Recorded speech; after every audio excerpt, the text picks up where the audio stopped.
Welcome to the Equine Energy Medicine Podcast with your host, Audrey McLaughlin.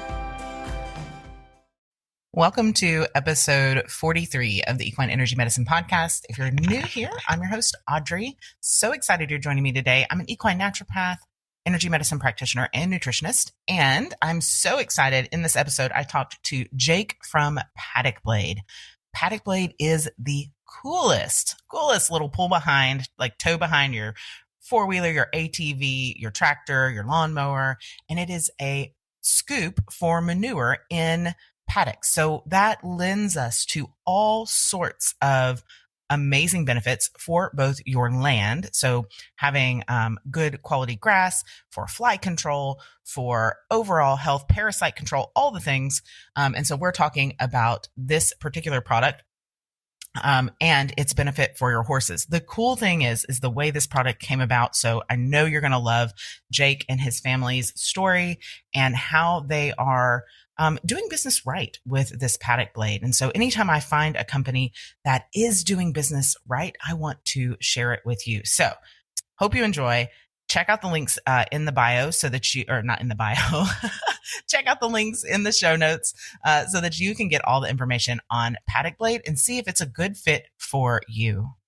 Welcome, Jake. I'm so excited to have you. Jake from Paddock Blade, the partner and chief operating officer of this really cool tool that, of course, saves you time, and we'll get into all that. But what I'm more excited about is the impact on the health of the horse and the environment that the horse lives in. So, Jake, tell us a little bit about you and Paddock Blade and how you got started. Well, thank you for having me on the show, Audrey. It's a pleasure to be here. Yeah. I love what you do. I love what you stand for. I think it's a message that needs to be spread more. Having horses is a tough job, as we all know, and their health is a real tough thing to get on top of sometimes as well, particularly around this time of year that we're at the moment, when they're outside a lot and all the kind of problems that goes with that. But I will confess, I may not be your typical guest to this show because I am not. I have become a horsey.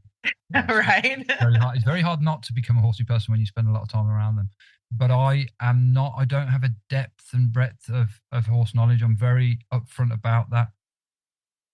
And I think to give some context to that, it's good to give the Reader's Digest version of how Paddock Blade came to be, which was 8 years ago at a small farm unit in the UK. As you can tell, for those savvy listeners, that's where I'm from. Right. It's made in the USA, but you were not. Right? That's right. I've never, that might be a new marketing. I think that's a good line. I like that. So, end of 2015, the kind of summer's coming to an end. My father, who is the partner with me in the business, has a small unit at a farm shop, like a small machine shop, on a farm property in Worcestershire in the UK. A friend lady that's there lives as a horse there, boards a horse there, comes in one day, super frustrated, has been picking up manure all day, getting killed by the heat, getting bitten by horse flies, and he's just had enough of it. So from that, my dad made one. And as I said, that was 8 years ago. And we've just kind of grown very organically, very slowly, but steadily by then to a company that now has served over 5,000 people in 3 continents and 3 countries. And we are now in a position where we're growing. And by the end of the year, we'll be in, let's see, 4 to 5 continents, 9 to 12 countries. So we've taken a good bit of time to steadily grow and do it in the right way, a brand that people know they can trust. And as you rightly said, made in the USA. Wherever you buy our products, they're always made locally. We make them in the US, Australia, and the UK as well. Beautiful. Yeah. And I think that's really important for people to know, because it threw me off when I first was looking at it. I was like, wait a minute, it's made where, like, right near where I used to live. But, so I think it's important to help people understand that part of the impact that you have is wherever you are, it is made locally to you. So that just speaks more to even more, growing in the right way and making sure that the impact that you have through the manufacturing and shipping process on the environment itself is, as minimal as possible in that way. Not to mention you bring, jobs to the local economy and all that good stuff. So I Yeah, think that's really important.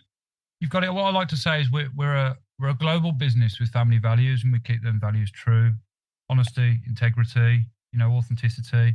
And for us, we could of course sell out and go cheap overseas, but we back our word with the lifetime warranty, and we wouldn't be happy to do that if we didn't build it locally. And we do. We like to support the economy, jobs, the industry. We see that you factor shipping into that as well. It's a sensible business decision, and it's just a good human decision to do that.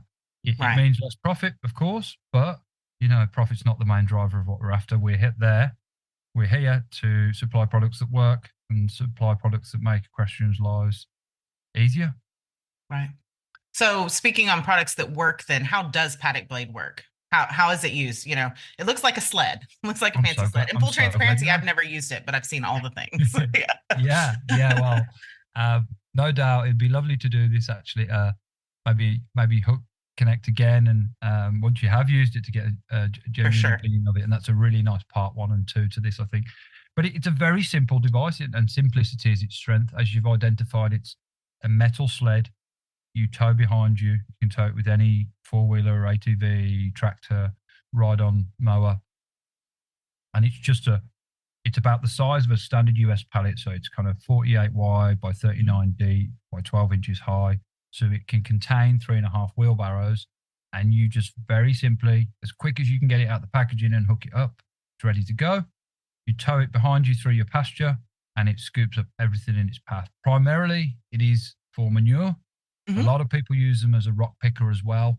I saw that. I saw people picking rocks and bricks and things with it out of the pasture. Reduces hoof bruising. And then we've had some pretty out the box methods, applications people have used over the years. Vineyards, picking up fruit, and picking up rubbish.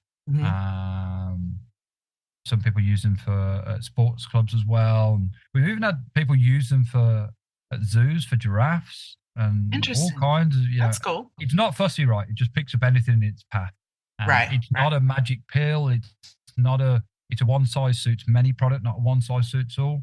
It has some limitations, and those are kind of sand. It won't work well on sand. Pasture, it works seamlessly on.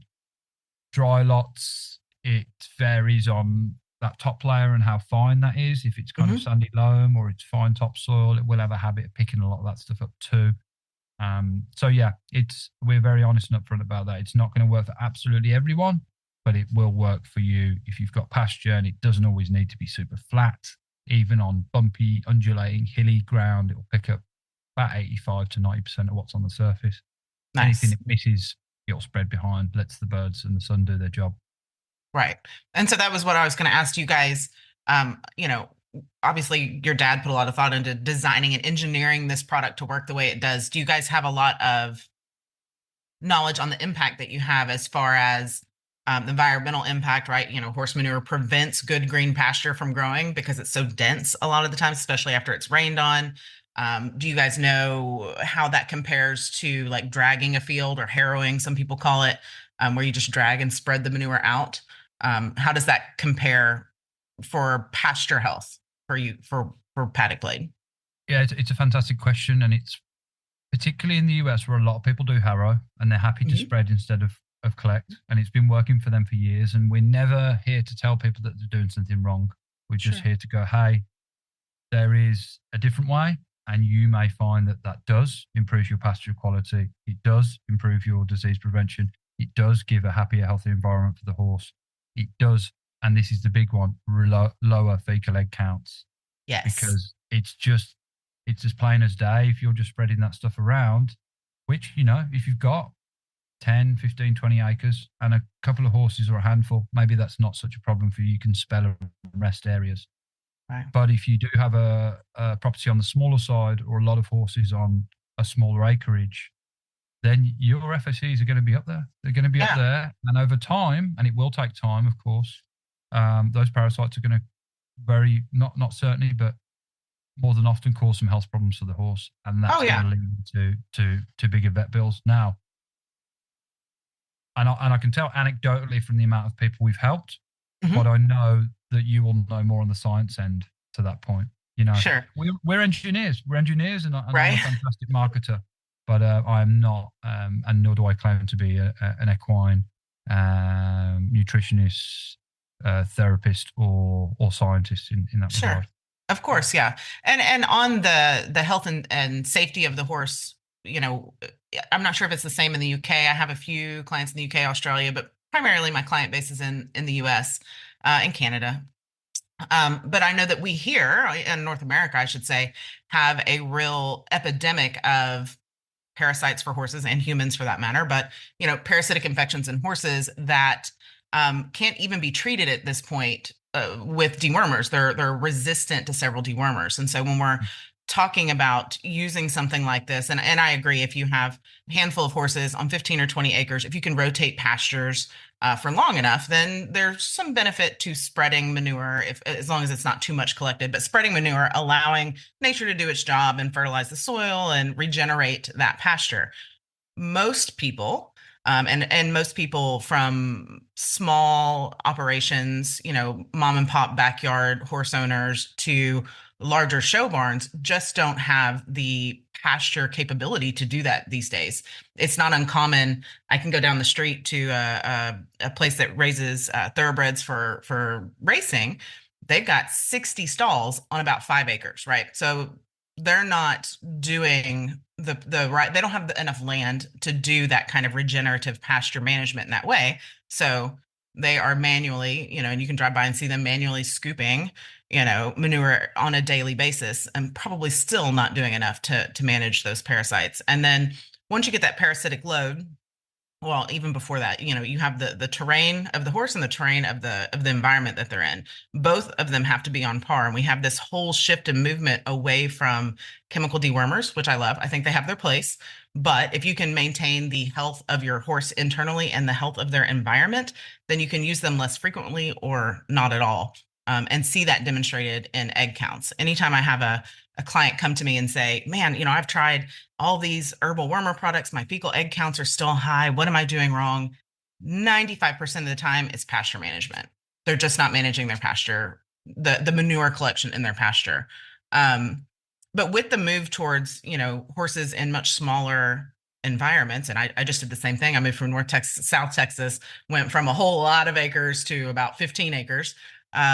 And so, pasture management is kind of at the top of our deal. What size, is there a size limitation, I guess is what I'm asking, on what paddock blade is useful for?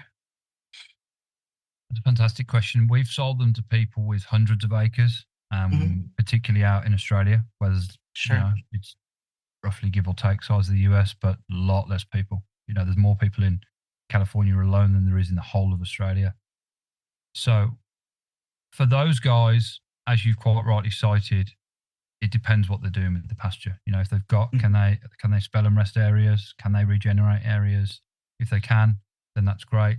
There becomes a tipping point as well for a lot of people where they're like, well, it's going to take me that long to get round there. It's going to get that full by the time I've been round there. Is it an efficient solution? We've never kind of put a cap on like a top level of acreage. Because it's subjective, it's down to the individual. But what we would say is it's going to save you 70% of your time. So you've got to gauge how long it's taking you manually. If it's taking you, on average, it saves people 3 to 5 hours a week. You add that up over a year, that's 6 to 10 days a year. It's considerable. That's like vacation time. No, I know, right? That's a vacation, of course. That's a nice holiday in Hawaii, but it's something that I'd love to pull back to that you cited right at the start of this part of the conversation is worming, right? And worming really there's been no kind of miracle product or anything kind of new chemical product come on the scene since, if I might stand corrected here, but I think the 70s, maybe the 80s. And thank you. It's no surprise. And it's no secret that the resistance to deworming products has just gone up dramatically, and continues to. And these parasites, the pesky things, they're smart. They're resistant to this stuff. And that's a problem within itself until someone else comes up with something which doesn't seem to be on the horizon. No, there's not a lot of research dollars moving that direction. Yeah, So, you're right. You're right, and that's something we are pairing with people in that regard who have the scientific knowledge to actually do case studies to kind of prove the before and afters and the benefits of harrowing versus removing. It's been really interesting to us because in the UK people get it straight away, but there's a lot smaller areas. Australia, people did tend to let's say needed less convincing to why it would be immediately valuable. In the US, we found a lot more resistance with people just going, I just harrow and that's fine. And for us, that's fine too. For us, it's about you having a solution that works for you and provides your horses with a happy, healthy environment. We don't want to change your whole setup. Having horses, as you know, Audrey, it's quite, you want to have you set up everything almost not automated, right? But systems in place and the way in which you do that and the routine. Anything that upsets that can be quite disorientating, and I understand why people would want to dismiss it. But we've written extensive articles on the pros and cons of both. It does just depend on your property. There's other uses as well. You can spin the paddock blade around and use it as a trailer. Has a towing capacity of 1,000 pounds. Yes. It's not the biggest trailer in the world, but a kind of 4 foot wide, 4 foot deep. It sure will carry some bales for you. We've had people put full round bales on there, feed bags. It's great for. Sure. And even people, like I said, it doesn't work on sand, but people do spin it around in that trailer mode position to level arenas and menages too. Yeah, beautiful. It sounds like it has so many uses. The toting a round bale seems particularly interesting. I can't see how. I'm sure people. I mean, I saw the most interesting thing with a round bale I'd seen to date at the feed store yesterday. So, but I can't see how people get it up onto the paddock blade with that lip. Like it takes some heave ho to get it over that lip. It's a 2-person job, that's for sure. For sure. Yeah. It usually takes, if it's too muddy, it takes the whole family to roll a round bale out there. If it's too muddy, to get the tractor out in the field and that sort of thing. You're not wrong. Yeah. So what, you talked about the, of course, the environmental impact, the health impact for the horse. So kind of the environment around, and then the internal environment of the horse. Is there a benefit to, well, I guess part one is, do you have any suggestions on what people do with their collection with the paddock blade? So I find it interesting, a lot of times when I'm talking to people about why they're not cleaning their paddock, it's because they don't have anything to, like, well, where am I going to put it that makes it better? So that's one question for you and you may not have an answer to that, and that's okay. No, I sure do. And I'm glad you asked as well. If you play this right, you will allow the product to pay for itself within 18 months to 2 years. Now, this is you get a really interesting perspective when you sell exactly the same product in 3 very different parts of the Western world. Sure. The Commonwealth. US isn't in the Commonwealth, but now what a lot of people do in Australia and in the UK, they literally bag it up and they sell it at the side of the road. Like with an honesty box system. Yeah. Depending on where you live, that may or may not work. Right. Your neighbors may frown on that if you live in it. Yeah. That's a great idea, though. Yeah, it works, right? Yeah. You sell it $2-3 a bag. People need it. They use it for whatever they use it for, typically fertilizer. And within a year to 2 years, 18 months, 2 years, that thing's paid for itself. Another thing you can do, and what a lot of people do, they make a deal with a local farmer, whether by it's a trade or exchange deal or it's actually a monetary thing. And they go, hey, look, we're going to collect this stuff. It's going to be in a pile here. Can you come through and collect it once a month for us? And the farmers will use it. They'll mix it with their cow manure and use it in their spreaders on their pasture. So there's that as well. Also, plant growers, plant nurseries, they will also alleviate you of horse manure. They used to call it in medieval times, for any history buffs listening, black gold. And there's a reason they called it that, right? Because it's the most tremendous stuff for helping stuff grow. You could always collect it and spread it at your own place if you're growing and planting stuff as well. Then there's another thing we work with. If anyone's wanting to kind of see more videos of our products in action, you will see them on our social medias. It's just Paddock Blade, very simple. But the best place probably to see it on a variety of terrains is going to be YouTube. And you will come across a video with a lady called Michelle Mercier, who we filmed a video at her place in Reddick, Florida last year.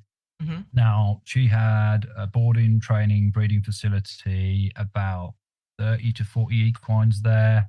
And it was a real thing that they needed to keep on top of, because they were kind of, let's say, quarter acre, maybe half acre blocks that they were all in.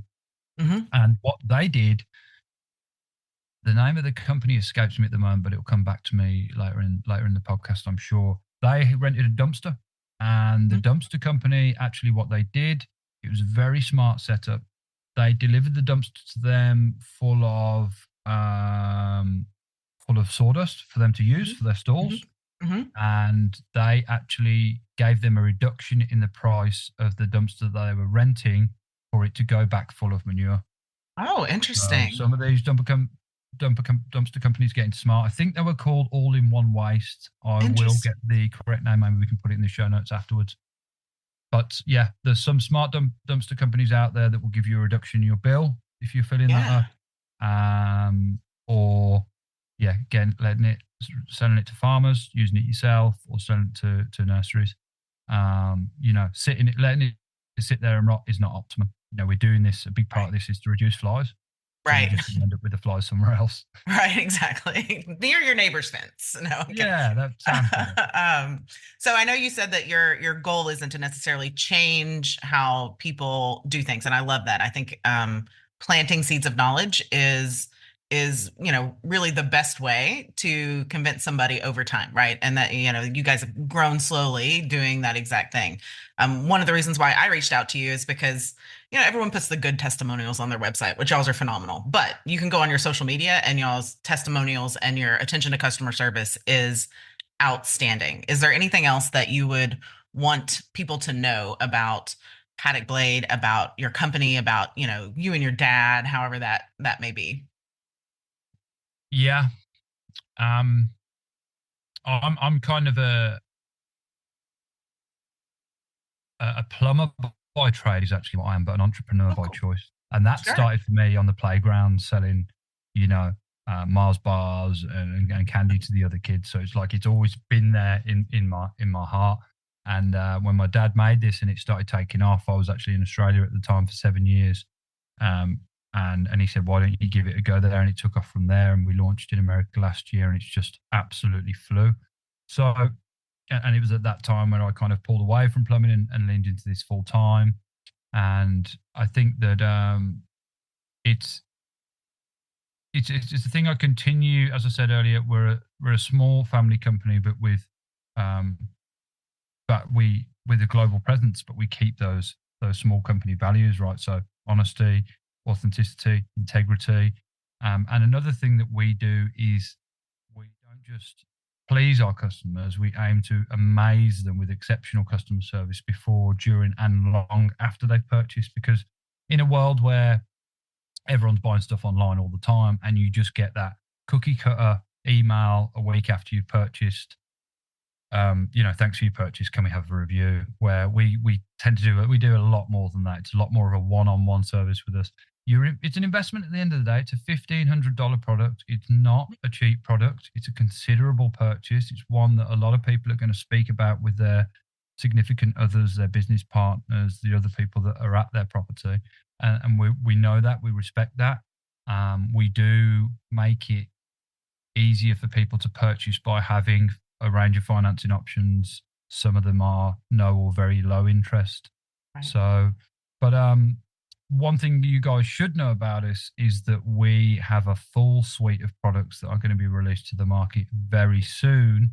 And they are all going to be along the same lines of time and effort saving for the equestrian. So keep an eye on us, because if you like the Paddock Blade, which was our flagship product and has been for the past 8 years, we've made sense to grow steadily and slowly, but strongly. Yeah. And if you like what we're already doing, then you're going to love what we've got for you. Awesome. I can't wait to see what else you guys are coming out with. Are they designed by your dad? Yeah. Everything Awesome. is That's so designed cool. by us in-house, which My enables dad's an us to. engineer, so There you go. Then yeah, it's it's no so wonder cool. that we're both here today at all, is it? Yeah. Yeah. And for that reason, because everything's done in-house, we can do, customized things and customized jobs for people. Yeah, and we do that as well if people want to like a more of a custom job, their own logo on something. Very cool. And, I haven't mentioned, of course, the algorithm is very, very smart. So when you start nosing around with Paddock Blade, you're going to be shown other products that are lower in price. But just knowing and understanding what's gone into y'all's business, what the values that you stand for, hopefully people understand that the clear choice here for this instrument is Paddock Blade and not something else. And you can actually see a comparison. I think it was on your website of, like side by side, why you would choose Paddock Blade. But I think for at least my clients, the people that I deal with in the horse industry, luckily enough that they see the value in the kind of values that you guys have, with that family owned business and your environmental care and all the things that you guys are doing to not just go out there and, flood the market and rake in all the cash and then leave. Right. So I think that's really cool. Yeah. Yeah. I think, what do they say? Imitation is the best form of flattery. And we've been doing this a long time and we've seen a lot of these copycats pop up. They come, they go, they don't last, but they're all trying to make a fast buck. And none of them are made locally. So, but we're not, look, everyone's, of course, everyone has a fair shot at business and so they should. And I'm not here to tear anyone else's building down. We just focus on building ours higher. Yeah, absolutely. And I agree with that as well. Awesome. Well, is there any last words? We're going to share all the links for Paddock Blade. For Jake has his own podcast, which is super cool and inspirational. So I'll put the links there for that. Audrey's going to come on. Yes, I'm going to come. I'm going to come talk about, I think, not horse things, it sounds like, which is a little bit like, but. How do you think I felt before the podcast? I'm just an honest guy, right? So I don't BS at all. If I don't know something, I don't know. I'll find it out. But I guess the only other thing I'd say is thank you. Thank you for giving me your time and your energy today. I love your show. I've learned a lot in myself through listening to some of your shows. And there's actually some really interesting things we can talk about along some of the subjects we talk about with our future products we've got coming. A lot of them are going to be along the kind of horse therapy lines and making that easier. Oh, that's so cool. Yeah. Look out, I love guys, a gadget, so I'm excited. Look out, guys, because Audrey is definitely going to be coming on my podcast, Hungry for the Hustle. It's called. You can check that out. But in the meantime, you can just a quick Google search of Paddock Blade. You will find us everywhere. We're pretty hard to miss. It's real easy, paddockblade.com. So y'all definitely check it out. I'll link it in the show notes, all that good stuff. So Jake, thank you so much. Oh, go ahead. Sorry, guy. I know you're about to close out. There's one thing I would like to say. If you are watching this and you have doubts about whether it will work on your property, just flick us an email, give us a call. Both of those details are on our website. It will usually be me who you speak to, and we're more than happy to run through that to make sure it's right for you before you go ahead. Absolutely. And I'll speak from experience. I sent an email and got a response, I think on a Sunday, and I'm not promising weekend responses for all clients and customers around the world, but I was very impressed with the speed at which I was responded to. And, like I said, if you go to their Facebook pages, you can just see over and over and over again that, every question is answered in the most mindful way. It speaks volumes about what you guys have created here. Thank you. I do appreciate that. Yeah, awesome. Well, Jake, thank you so much for joining us. Guys, go to paddockblade.com, check out the show notes, make sure that you click on all the links and things, subscribe to the podcast that Jake does as well, and we will see you next time. Thank you, Audrey. Take care, guys. Thank you. Thanks for listening to the Equine Energy Medicine Podcast. Ratings and reviews are always appreciated. We'll catch you in the next episode.